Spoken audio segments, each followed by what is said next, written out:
নমস্কার, আপনারা দেখতেছেন আমাদের নির্বাচন যাত্রা। আর আজ আমি আছি কোচবিহার পঞ্চানন বর্মা ইউনিভার্সিটিতে। এখানে আমার সঙ্গে কিছু এই ভার্সিটিতে পড়া ছাত্ররাও এসেছে, মানে দেখতে পেলাম এখানে এই মাঠে এরা খেলতেছিল। তো আজকে এখানে আসার একটাই কারণ যে দেশের ইউথরা কি ভাবতেছে এই নির্বাচন নিয়ে, কি তাদের মুদ্রা, এটা জানার জন্যই আজকে এখানে আসা। নাম কি আপনার? আমার নাম জিৎ কুমার পাল। আপনার নাম? বাচ্চু মণ্ডল। আপনার নাম? আমার নাম কৃষ্ণ নম দাস।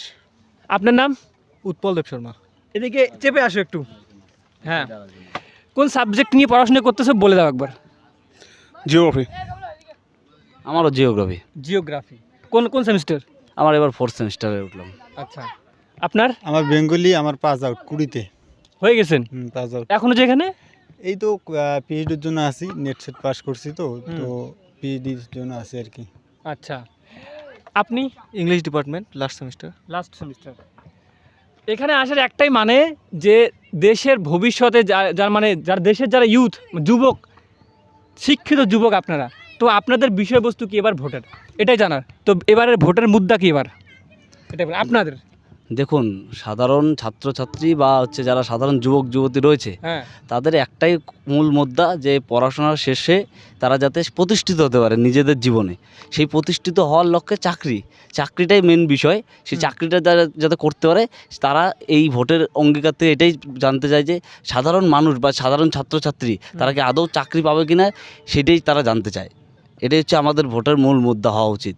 এবং সাধারণ মানুষ, যারা খেটে খাওয়া মানুষ, শ্রমজীবী মানুষ, তারা কি সব ফসলের, যারা কৃষিকাজ করে তারা কি কৃষকের দাম পাচ্ছে, শ্রমিকরা তারা কি নির্দিষ্ট পরিমাণ তাদের মজুরির দাম পাচ্ছে কিনা, সেই বিষয়গুলোই ভোটের মুদ্রা হওয়া উচিত। মানুষের রুটি রুজি এসব নিয়েই ভোটের মুদ্রা হওয়া উচিত। আমি মনে করি ধর্মকে কখনো যেভাবে এখন রাজনীতিতে ধর্মকে মেশানো হচ্ছে, সেসব যাতে রাজনীতিতে মেশানো না হয়, ধর্মকে আলাদা করে দেখা উচিত। ধর্ম যে যার মতো পালন করবে, সেটা সবার একটা স্বাভাবিক বিষয়, ব্যক্তিগত ব্যাপার, সেটা সবাই পালন করতে পারে। কিন্তু ধর্মকে নিয়ে রাজনীতি করা মানে এটা আমার মনে হয় যে ঠিক না। এটা করলে পরে একটা বিশেষ সৃষ্টি হয় ধর্মের সাথে রাজনীতি বিষয়, এটাকে ঠিক না, যেটা এই সময়কালে রাজনীতিতে উঠে এসেছে দেখা যায়। আমরা সাধারণ ছাত্র সমাজ, যারা শিক্ষিত ছাত্র সমাজ, তারা অন্তত মনে করব যাতে ধর্মের সাথে রাজনীতি মিলেমিশে না যায়। তাদের মূল যা মুদ্রা হবে চাকরি অথবা বিভিন্ন শিল্প কারখানা হবে, যাতে মানে কর্মসংস্থানের কথা বলছেন। অবশ্যই কর্মসংস্থান। আমি আপনার কাছে আসতে চাই, কি নাম বললেন? বাচ্চু মণ্ডল। হ্যাঁ, এবারের ভোটে কি মুদ্রা আপনার?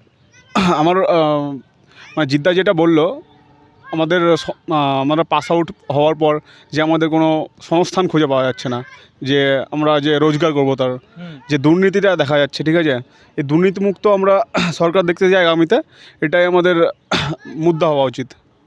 তাই? দুর্নীতি সংস্থান, হ্যাঁ, এই দুটো। হ্যাঁ। আপনার কি মুদ্রা এবার ভোটে? এরা যা বললো সেটাই নাকি অন্য কিছু ভাবেন? না, মুদ্রা কথা ঠিকঠাক আমি এটা বুঝতে পারতেছি না। মানে মুদ্রা বলতে কি বোঝাতে মুদ্রা মানে চাচ্ছেন? বিষয়বস্তু কি কি মাথায় রেখে এবার ভোট দিতে যাবেন? আমি কি হ্যাঁ। বিষয় নিয়ে ভোট দিতে যাব। তো প্রথমত সেটা হচ্ছে আমাদের সেন্ট্রাল, এটা তো লোকসভা ভোট। হ্যাঁ, লোকসভা ভোট। তো আমি তোমার প্রাইম মিনিস্টার হিসেবে মোদিকে ঠিকঠাক দেখি। তো যে হিসাবে দেশকে উন্নতি করতেছে, জিডিপি অনেকটাই এগিয়ে গেছে।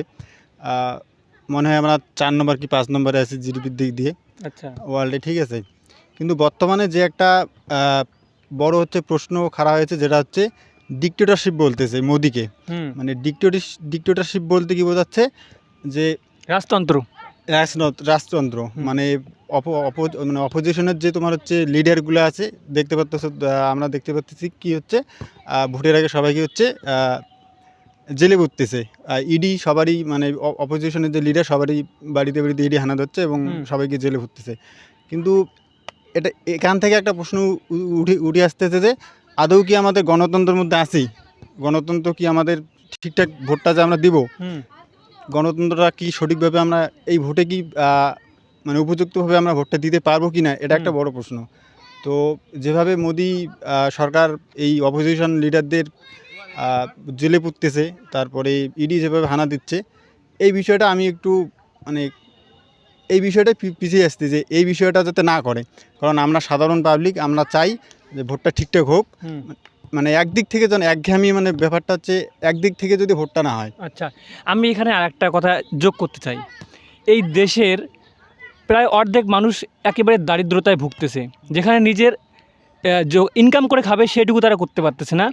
সরকার থেকে 5 কেজি রেশন দেয়, সেটা খেয়ে তারা বেঁচে থাকে। শিক্ষা তো অনেক দূরের কথা, সেখানে শিক্ষার অবস্থা তাদের খুব খারাপ, তাদের পরিবারের। তো সেই মানুষগুলো তারা কীভাবে বুঝবে যে দেশে আপনি যে এই এত বড় বড় কথাগুলো বললেন যে ডিক্টেটরশিপ রাজতন্ত্র মানে হতে যাচ্ছে আমাদের দেশ মোদি সেটা করতেছে যে অপোজিশনের উপর জোর খাটিয়ে। তো সেই মানুষগুলো কীভাবে বোঝাবে, সেই মানুষগুলো কীভাবে বুঝবে যে দেশ এদিকে যাচ্ছে? এটার প্রশ্ন হচ্ছে বড় প্রশ্ন, এটা আমাদেরই বোঝাতে হবে। কারণ এই কিছুদিন আগে যে কৃষক আন্দোলনটা হলো, কোনো চ্যানেলে তোমরা দেখতে পারো নাই যে, আমরা দেখতে পারি নাই যে কী হচ্ছে ওই কৃষক আন্দোলন ব্যাপারটা উঠে আসছে। মানে যেটাকে বলতেছে গদি মিডিয়া, মানে মিডিয়াটা এমন হয়ে গেছে যে দেশে যা কিছু হচ্ছে, যে অরাজকতা হচ্ছে, আমরা কিন্তু দেখতে পারতেছি না। তো আমরা যারা জানি, যারা শিক্ষিত যুবক, তাদেরই সাধারণ মানুষকে বোঝাতে হবে যে দেশটা এদিকে যাচ্ছে বা এদিকে যেতে পারে, পুরোপুরি যদিও হয় নাই। কারণ সোশ্যাল মিডিয়া যেমন তুমি মানে আমরা কী করব, তুমি সোশ্যাল মিডিয়া যা কিছু পোস্ট করো না কেন, সেটা যদি সরকারের বিরুদ্ধে একটু হয়ে যায়, তোমার সেটা কিন্তু সেখান থেকে সরিয়ে দিচ্ছে। এই যে বড় সবচেয়ে কৃষি আন্দোলনটা হলো হরিয়ানার দিকে, একদম তোমার হচ্ছে যা কিছু কোনো খবর চ্যানেলে আমরা দেখতে পাইনি সেটা। তো এই জিনিসগুলো যাতে না হয়, এগুলো আমাদেরই সাধারণ মানুষকে তোমার হচ্ছে বোঝাতে হবে, কেননা কোনো চ্যানেলে এসব জিনিসগুলো দেখাবে না। তো আমাদের সাধারণ যারা পড়াশোনা করছে, হাই এডুকেটেড, জানে বিষয়গুলো, তাদেরই সাধারণ মানুষকে জানাতে হবে। আচ্ছা, তো যাই হোক, অনেক কথা বললেন। আপনার এবার ভোটের মুদ্রা কি? আচ্ছা, উনি একটু ব্যস্ত আছেন, এইদিকে আসি আমি। তো ইনি যে কথাগুলো বললেন, কি নাম বললেন? কৃষ্ণ নমদাস। হ্যাঁ, কৃষ্ণ নমদাস যে কথাগুলো বললেন, ডিক্টেটরশিপ নিয়ে অনেক বড় বড় কথা বললেন, কি মনে হয় এটা নিয়ে? হ্যাঁ বলো, ডিক্টেটরশিপ নিয়ে যে কথাটা বললো মোদির, সেটা নিয়ে কি ভাবতেছেন, মানে কি মনে হয় আপনার? না, এই সময়কালে যেভাবে দেখলাম আমরা যে মানে অপোজিশন লিডারদের উপর মানে যেভাবে মানে তারা হচ্ছে ইডি, সিবিআই বা বিভিন্ন সেন্ট্রাল এজেন্সিকে দিয়ে তারা লাগিয়ে দিচ্ছে, এটা ঠিক নয়। এটা গণতন্ত্রের উপর একটা হানা বলা চলে। যদি তারা অবশ্যই, আমরা কিন্তু দেখতে পেলাম যে হচ্ছে যদি আমরা খবরের চ্যানেল ভালোভাবে লক্ষ্য করি, মানে অরবিন্দ কেজরিওয়ালকে যে গ্রেপ্তার করা হলো, তিনি কিন্তু প্রথমে যুক্ত নয়, তাকে মানে যে মানে যাকে যে গ্রেপ্তার করার জন্য গ্রেপ্তার করার জন্য যে জারি করেছে সেটা ছিল না তাদের কাছে, তারা জোরপূর্বক একটা গ্রেপ্তার করেছে, এইরকম একটা ব্যাপার শুনলাম। কিন্তু দেখুন, যদি রাজ্যের ক্ষেত্রে ভাবা যায়, রাজ্যের ক্ষেত্রেও কিন্তু এইরকম আমাদের হচ্ছে অনেকেই দোষী রয়েছে যারা দুর্নীতির সাথে যুক্ত। যদি তিনি মানে দুর্নীতির সাথে যুক্ত হন, তিনি হাইকোর্টে প্রমাণ হবে, যদি হাইকোর্টে প্রমাণ হয় তারপর তাকে হচ্ছে গ্রেপ্তার করবে। কিন্তু এই ভোটের আগে দিল্লিতে একজন মুখ্যমন্ত্রীকে গ্রেপ্তার করে নেওয়া, অবশ্যই একটা এখানে রাজনৈতিক স্বার্থ রয়েছে আমার বলে যেটা মনে হয়।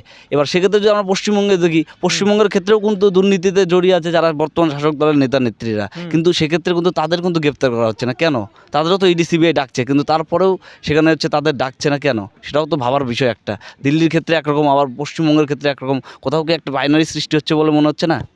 আচ্ছা, এক্ষেত্রে কি কোনো একটা সেটিং কাজ করছে কি বলে মনে হচ্ছে না? তো পশ্চিমবঙ্গের তো অনেক নেতা মন্ত্রী এখন ইডির হাজতে আছে না?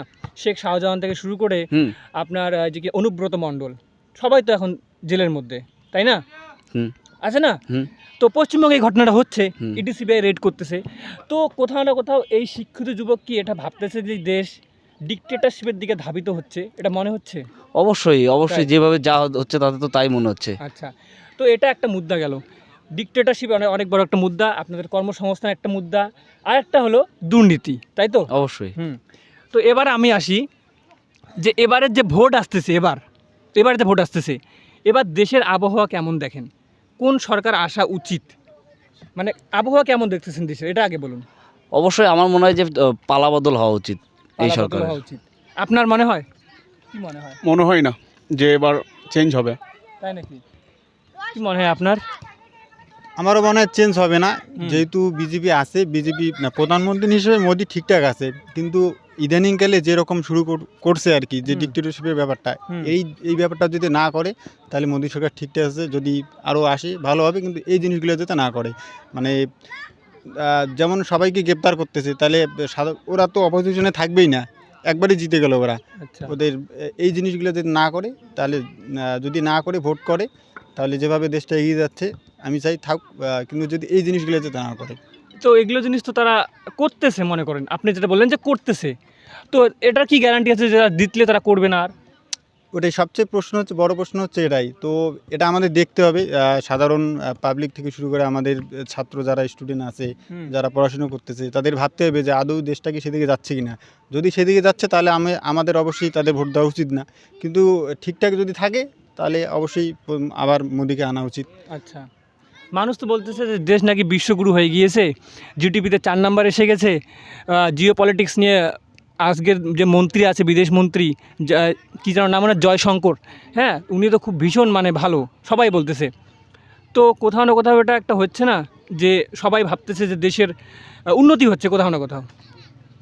দেখুন, ভুকা সংখ্যার দিক দিয়ে যদি দেখা যায়, বাংলাদেশ পাকিস্তানের থেকেও কিন্তু পিছিয়ে রয়েছে ভারত ভুকার সংস্থানের হ্যাঁ, দিক দিয়ে, বুঝলাম। ঠিক আছে।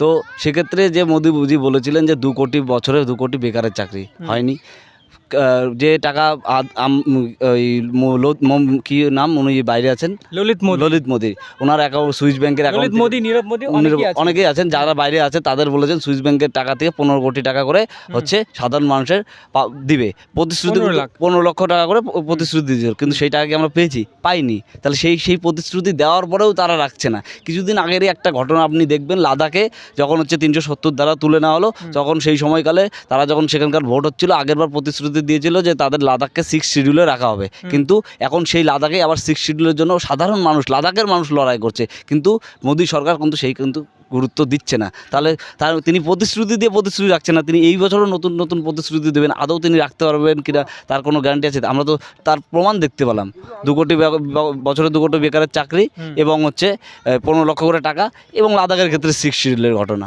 আচ্ছা, সেক্ষেত্রে কোথায় প্রতিশ্রুতি পালন করছে? প্রতিশ্রুতি তো পালন করছে না। তাহলে আমরা ভোটটা দিয়ে তাকে 1 বছরের তো ব্যাপার না যে পরের বছর আবার চেঞ্জ করতে পারবো, 5টা বছর, 1 বছর ভোট দেওয়া মানে 5টা বছরের জন্য আমাদের তাকে সহ্য করতে হবে সেই সরকারকে। তাহলে যারা প্রতিশ্রুতি পালন করতে ব্যর্থ হয়েছে, তারা কিভাবে আরও নতুন প্রতিশ্রুতি দেয়?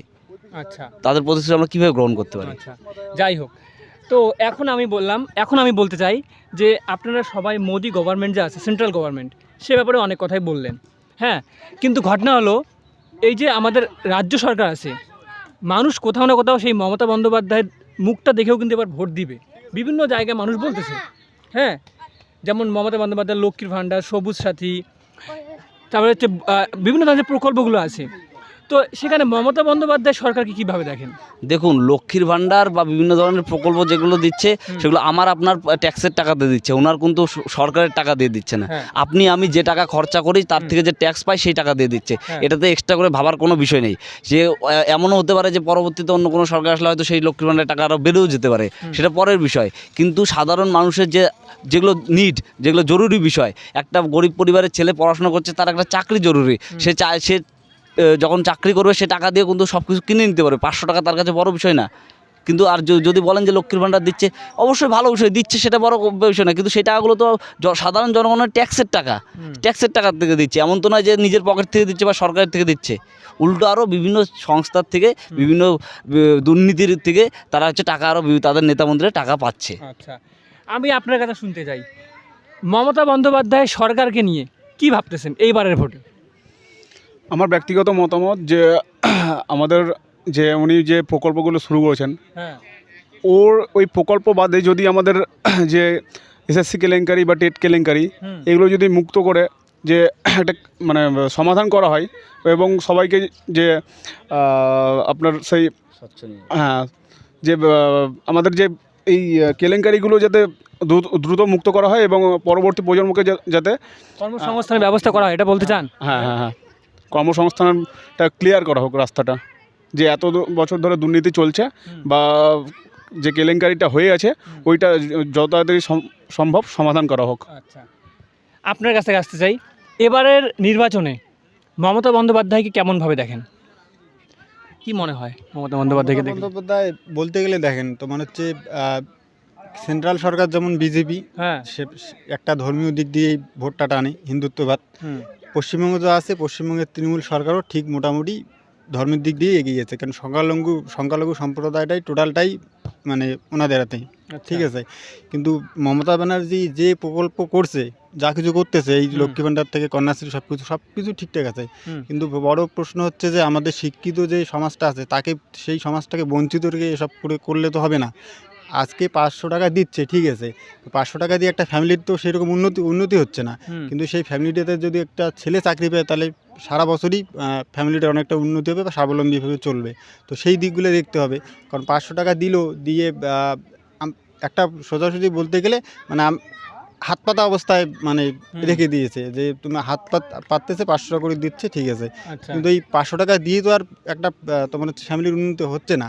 তো সেক্ষেত্রে বেকার যদি সম্প্রদায়টার দিকে যদি একটু দেখে মানে কর্মসংস্থানটা, তাহলে অবশ্যই ভালো। কিন্তু যে 10 বছর না কত বছর থেকে মনে হয় 2011 থেকে শাসন 11 আছে থেকে রাজ্য আছে। সরকারে। সেটা তো দেখতে পাচ্ছি না, এসএসসি বন্ধ, তারপর কেলেঙ্কারি ক্রিয়া সব আমরা দেখতেই পাচ্ছি। তো আশা করি যে পরবর্তীতে বিধানসভাতে যাতে চেঞ্জ হয় আচ্ছা এই সরকার, মানে মানে একটা কথা বলে না, মানে একঘেয়েমিটা ভালো না, মানে বেশি হয়ে গেলে ভালো না, একঘেয়েমিটা সবার কারোই ভালো লাগে না, আচ্ছা মানে যা বেশি হয় তাই বিষ, মানে এটা বেশি হয়ে গেছে। আচ্ছা, তো হচ্ছে ব্যাপার, বুঝলাম। তো চেঞ্জ করা উচিত। আচ্ছা সাধারণ মানুষের এই দিকগুলো দেখুক, জানুক। আর বর্তমানে যে কিছুদিন আগে যে তোমার হচ্ছে এই কাদের বাড়িতে অনেক টাকা পয়সা পাওয়া গেল, হ্যাঁ এরপরও যদি সাধারণ মানুষ যদি সরকারকে রাখে, হুম। তাহলে আর কিছু বলার নেই আমার, কি বলবো, এত সব কিছু সামনে রেখে যদি আরও এই সরকারকে আনে তাহলে তো মুশকিল, এটাই। ঠিক আছে। তো আজকে আমরা ছিলাম কোচবিহার পঞ্চানন বর্মা ইউনিভার্সিটিতে, আর এখানে কিছু ছাত্রদের সঙ্গে কথা বললাম। শুনতে পারলেন এরা এই নির্বাচন নিয়ে কী চিন্তা ধারণা রাখে, কি তাদের বিষয়বস্তু, এটাই আজকের ভিডিওতে দেখানোর ছিল। ধন্যবাদ ভিডিও দেখার জন্য। দেখা হচ্ছে নেক্সট কোনো জায়গায়।